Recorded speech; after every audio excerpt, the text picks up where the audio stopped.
Love doesn't die a natural death. We murder it in absolute silence.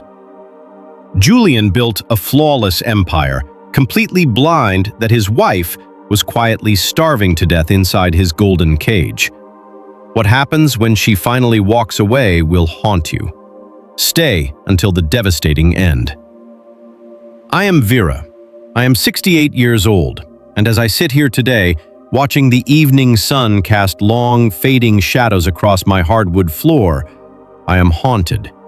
Not by spirits or specters, but by the ghosts of my own past. Ghosts born not of malice, but of a devastating, absolute silence.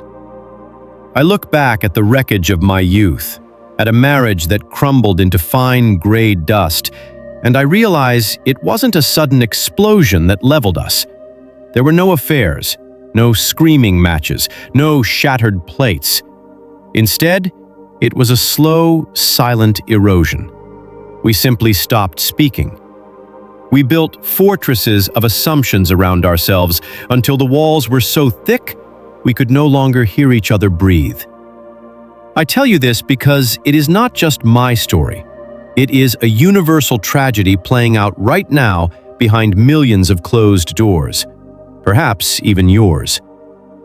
Before we go any further, I want you to answer a question with absolute, unflinching honesty.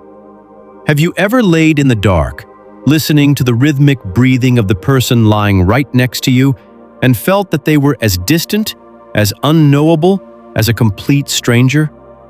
If that cold realization makes your heart skip a beat, then you must stay with me until the very end. Because what I am about to reveal is the terrifying truth of how love becomes a lethal trap. Mến chào quý vị và các bạn. Before we dive into the heart of this story, please take a moment to subscribe to our channel. Your support gives us the strength to continue sharing these deep, soul-searching stories that hope to mend what is broken in our homes. Let me introduce you to Julian and Clara. To anyone looking from the sidewalk, they were the glittering portrait of modern stability. Julian was a man of steel and precision, an ambitious architect on the very precipice of securing a career-defining partnership. Clara, his wife of 7 years, was the serene anchor of his turbulent life, the soft light in his high-pressure world. But the moment you stepped inside their home, the air became thick enough to choke on. The surface was perfectly placid, like a frozen lake, yet beneath that ice, a suffocating coldness had taken root. Their dinners had devolved into a hollow symphony of clinking silverware and a silence so deafening it rang in the ears. Julian would sit at the head of the table, his eyes perpetually glued to blueprints and glowing screens, his mind miles away in a world of glass and concrete. In his mind, every late night at the office, every skipped weekend, and every missed anniversary was a brick laid in the foundation of their future happiness. He was building a fortress of financial security, working himself to the bone to ensure they would never want for anything. But he was building so frantically, so obsessively, that he never bothered to look up and see the foundation cracking beneath his very feet. Clara sat across from him, her eyes downcast, dodging his gaze whenever he happened to glance her way. There were shadows beneath her eyes that no amount of sleep could fix, and a certain subtle trembling in her hands as she poured the water. She was broadcasting tiny, microscopic cries for help. A sigh too long, a touch avoided, a look of pure exhaustion. But Julian was completely deaf to them. He was trapped in that classic masculine delusion that provision equates to presence. He believed that as long as the mortgage was paid and the retirement accounts were full, his job as a husband was being fulfilled. He plunged headfirst into the future, blindly pushing toward a goalpost that kept moving, entirely missing the fact that the woman he was supposedly building this empire for was slowly drowning in the present moment. The home they shared, once a sanctuary of warmth and shared dreams, had been transformed into a cold, sterile waiting room for an impending disaster. They were two people living parallel lives, sharing a bed but never a thought, until the silence grew so heavy it began to warp reality itself. They were standing on the edge of a canyon of their own making, and neither of them realized that the next step would be the fall that changed everything forever. As they stood on that precipice, blinded by the fog of their unsaid words, the distance between them transformed from a hairline crack into an unbridgeable chasm. The tragedy of a dying marriage is rarely found in the moments of grand betrayal. Rather, it is hidden in the quiet, mundane Tuesday evenings when two people sitting in the same room might as well be on different planets. Clara's isolation had become a physical weight, a heavy cloak she wore every single day as she moved through their stunning, architecturally flawless home. Julian had designed the house himself, an open-concept masterpiece of glass and steel, meant to flood their lives with natural light. Yet, Clara had never felt more entirely in the dark. She would watch him across the sprawling kitchen island, his face illuminated only by the harsh blue glow of his laptop screen. She wanted to scream, to reach out and violently shake him, to beg him to just look at her, truly look at her, for 5 consecutive minutes. But she didn't. The insidious nature of emotional neglect is that it slowly strips away your confidence until you begin to believe that your needs are unreasonable, that your loneliness is a character flaw. She convinced herself that demanding his attention would make her the nagging, ungrateful wife of a brilliant, hard-working man. So, she swallowed her words. She packed her desires for intimacy and connection into tiny, airtight boxes and shoved them into the deepest corners of her mind. But repressed emotions do not simply vanish. They ferment. They sour into a quiet, toxic resentment that poisons every interaction. Julian, meanwhile, was entirely oblivious to the rotting foundation beneath his feet. In his mind, he was a hero. The firm had finally offered him the partnership he had bled for, a triumph that came with a massive financial bonus and the expectation that he would relocate to head up their new branch halfway across the country. He brought the news home not as a topic for mutual discussion, but as a triumphant decree. I remember the exact kind of evening it was because I lived through one just like it.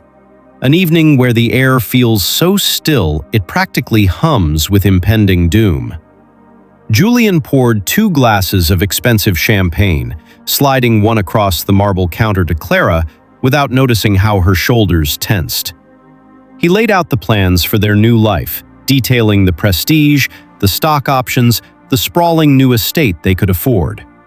He spoke for 20 minutes straight, a breathless monologue of ambition and victory. He never once asked her what she thought.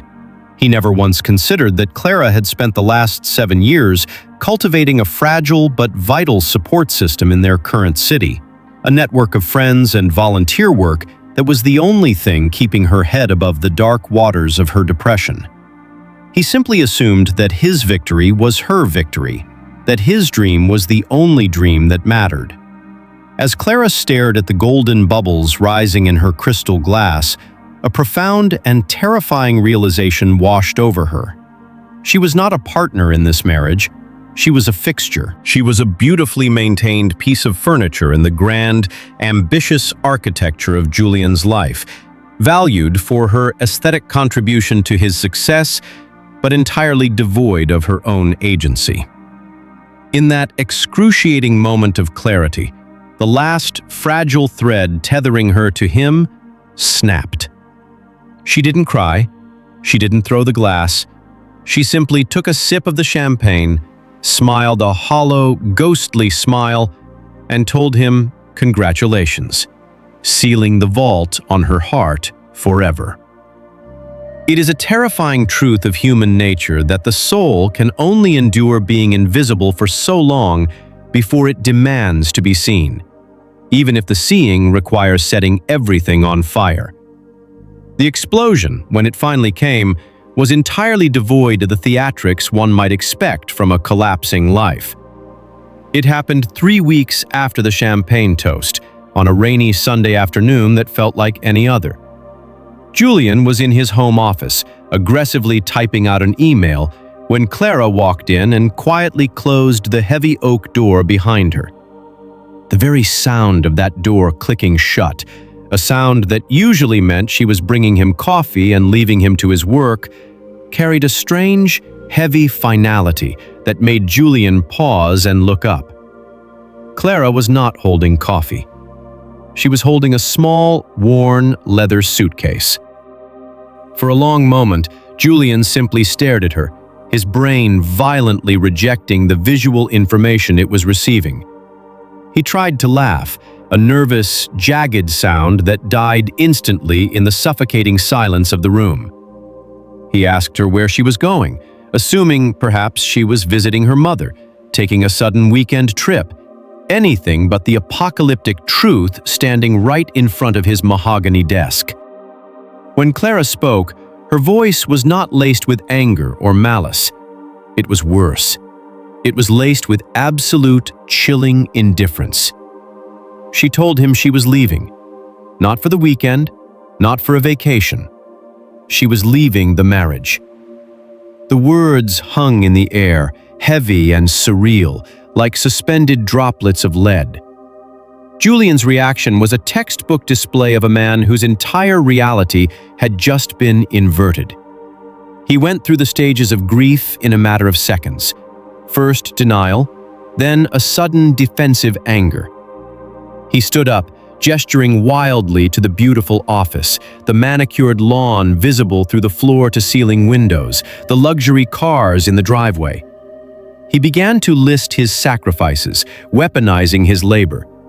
He told her about the 80-hour work weeks, the stress that kept him awake at night, the relentless grind he endured entirely for her, for their future. How could she be so ungrateful?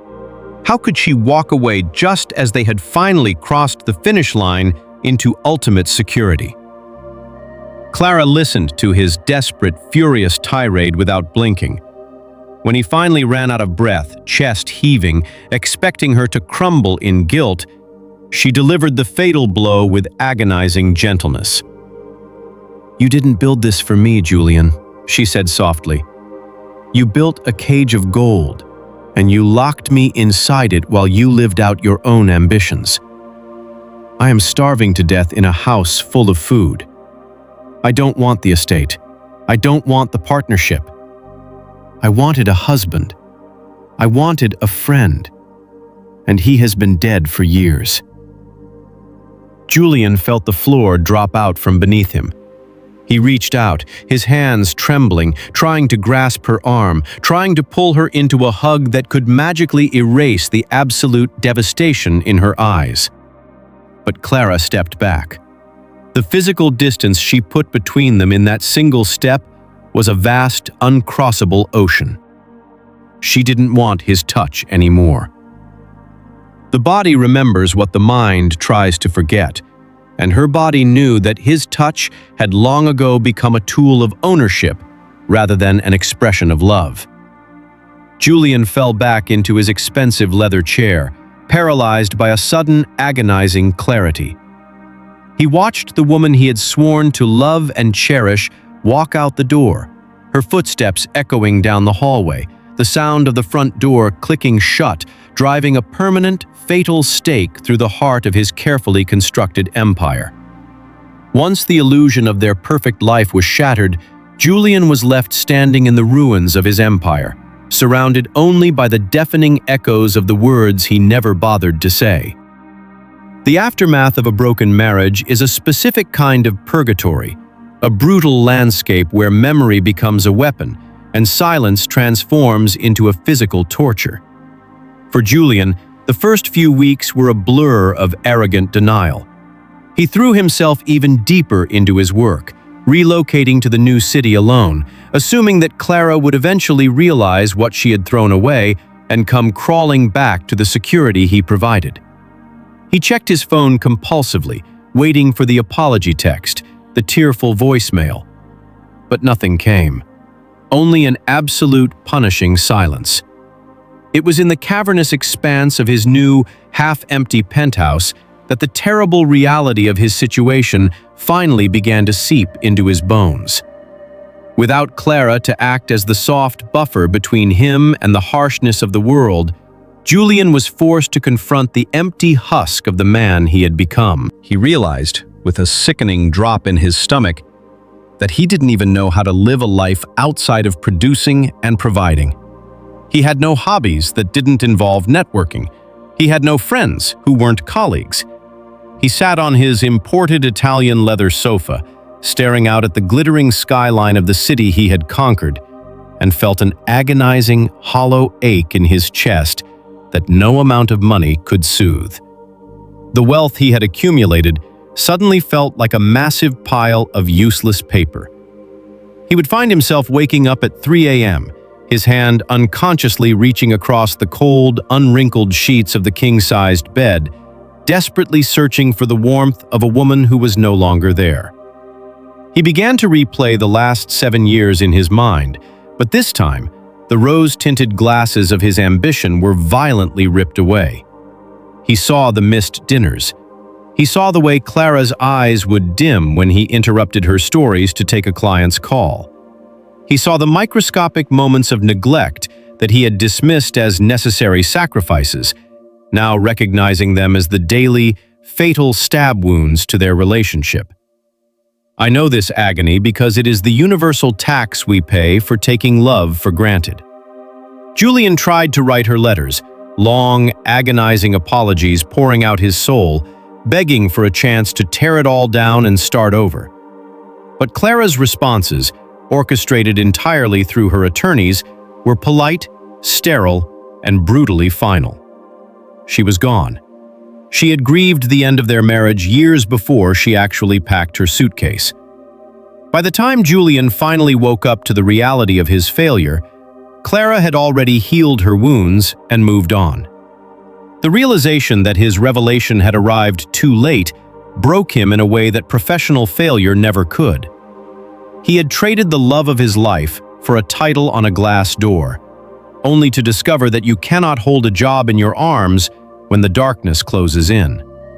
He became a ghost haunting his own life, a man who possessed everything the world told him he should want, yet lived entirely bankrupt in the only currency that actually sustains the human spirit. Yet, even in the deepest despair of a broken home, the remnants of our shattered lives serve as a desperate warning for those still standing on the edge. I share the tragedy of Julian and Clara not to drag you down into the depths of sorrow, but to shake you awake before the cold, silent rot takes root in your own home. Looking back from the vantage point of my 68 years, with a heart thoroughly scarred by my own unsaid words and toxic assumptions, I can tell you with absolute certainty that love does not die a natural death. We murder it. We strangle it with neglect, we poison it with pride, and we bury it under mountains of misplaced priorities. The greatest lie ever sold to modern society, particularly to men like Julian, is that provision is a substitute for presence. It is a lie that has built millions of beautiful, affluent houses that serve only as glamorous mausoleums for dead relationships. A roof over someone's head means absolutely nothing if the air beneath that roof is too cold to breathe. If you are listening to my voice right now and you recognize yourself in Julian, I am begging you to stop. Put down your phone. Close the laptop. Look at the person sitting across from you. Do not look at them as an extension of your life, but as a living, breathing soul with their own fears, desires, and silent agonies. Ask yourself, when was the last time you truly listened to them without formulating a response in your head? When was the last time you asked them what they needed instead of assuming you already knew? Your career will never hold your hand on your deathbed. Your bank account will not stroke your hair when you are terrified in the dark. If you are building an empire at the expense of your partner's emotional survival, you are constructing a monument to your own eventual isolation. And if you are listening to this and you recognize yourself in Clara, if you are suffocating in the silence, shrinking yourself to fit into the margins of someone else's life, you must find your voice. Do not wait for the resentment to calcify into hatred. Do not pack your desires into those airtight boxes until your soul suffocates. Speak the truth, even if your voice shakes. Demand to be seen. A relationship that requires you to erase your own needs in order to maintain the peace is not a marriage. It is a hostage situation. The conflict that arises from speaking your truth is frightening, yes, but it is infinitely better than the quiet, cowardly decay of a love starved of oxygen. Tear down the fortresses of assumption you have built around yourselves. Risk the vulnerability of telling your partner that you are lonely, that you are scared, that you are slipping away. It takes immense, terrifying courage to look the person you love in the eye and admit that the foundation is cracking. But that courageous conversation is the only hammer capable of breaking the glass before it shatters on its own. Do not wait until the suitcase is packed.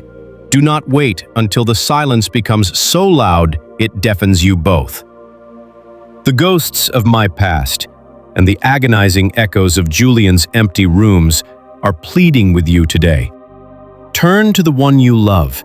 Bridge the invisible chasm with your absolute, unflinching honesty, and choose to fight for the heartbeat of your home before the flatline becomes permanent. The tragic unraveling of Julian and Clara's marriage is a poignant reminder that love does not suddenly explode. It slowly starves in the quiet corners of our daily routines.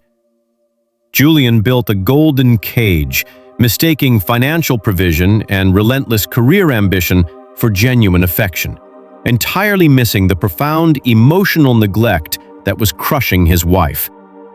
He believed his sacrifices were an act of love, yet they only served to isolate the very woman he was supposed to cherish. Conversely, Clara's silent endurance highlights the devastating cost of swallowing our own needs to maintain a false peace. By packing away her desires and retreating into quiet resentment, the chasm between them grew until it became utterly unbridgeable. When the illusion finally shattered, Julian was left with a kingdom of wealth, but a completely bankrupt soul, realizing too late that a title or a massive bank balance can never replace the warmth of true human connection. This story is a desperate plea echoing from the ruins of a broken home. It reveals the terrifying truth that relationships are most often murdered by neglect, pride, and unspoken words. True intimacy requires more than simply sharing a physical space. It demands active presence, emotional attunement, and the courage to confront the cracks in the foundation before the entire structure collapses. We must recognize that our ultimate legacy is not found in the monetary empires we build, but in the hearts we nurture and the souls we truly see. Provision is never a substitute for presence. The most destructive force in a relationship is not necessarily active malice, but the quiet, persistent neglect of emotional needs disguised as hard work and sacrifice. Material wealth, luxury, and career milestones mean absolutely nothing if the person you love is suffocating from emotional starvation. True love requires active engagement and attunement, not just physical proximity or financial stability. Start by breaking the silence in your own home. Today, put away your phone, close your laptop, and give your partner, or a close loved one, your absolute, undivided attention. Ask them, "How are you truly feeling about us?" And listen without defensiveness, without interrupting, and without the urge to immediately fix things. If you are the one playing the role of the provider, recognize that your focused time and empathy are far more valuable than your paycheck. Make it a daily habit to check in emotionally, not just logistically. If you are the one shrinking yourself to keep the peace, find the courage to speak your truth today. Express your needs clearly and respectfully before your repressed emotions turn into irreversible apathy. Fight for your relationship while it still has a heartbeat, choosing vulnerable honesty over comfortable, rotting silence. What is one small, simple thing you do to make your partner or loved ones feel truly seen and heard in your busy daily life? Please share your thoughts and experiences in the comments section below. Your perspective might be exactly what someone else needs to read today, and it helps our community grow and learn together. If you found value in this story and its lessons, please consider subscribing to the channel. Your support gives us the motivation to keep creating more meaningful, high-quality content for you.